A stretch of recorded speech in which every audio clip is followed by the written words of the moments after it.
Well, the U.S. has long been saying that it's not taking sides in the South China Sea, and in fact, the New York Times said that the White House and the Pentagon have made it clear that they're not going to go to war with China over a group of uninhabited islands.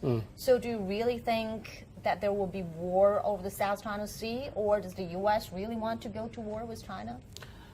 Since the U.S. has deployed so many troops in the South China Sea, and just recently 2 aircraft carriers fleet has been there, and a lot of military exercises and military activities are going on. So people often ask about the military confrontation or conflict between China and the U.S.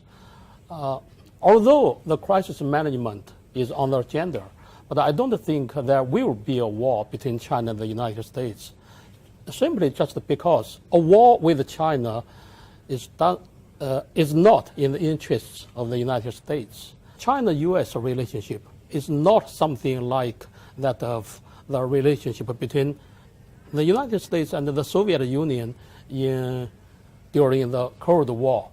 And on one hand, especially in the security areas, we have many disagreements.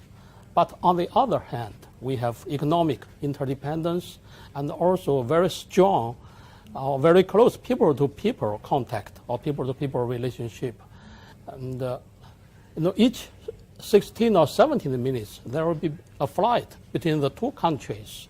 So on one side, economically and the people-to-people exchange, that is interdependence. On the other side, especially in the security fields or military fields, there are disagreements, quarrels, sometimes a little bit confrontations.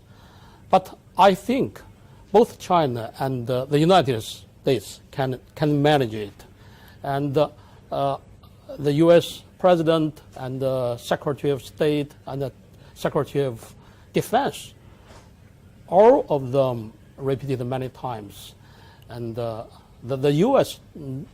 doesn't want to confront with China. It want to have a cooperative relationship with China, especially in terms of maintenance of peace and security in Asia Pacific, and the non-proliferation of weapons of mass destruction, counter-terrorism, counter-piracy, climate change. A lot of things needed the 2 powers to cooperate with each other. And so obviously the 2 sides don't want their political differences to get in the way in other cooperation on regional and international affairs. Exactly.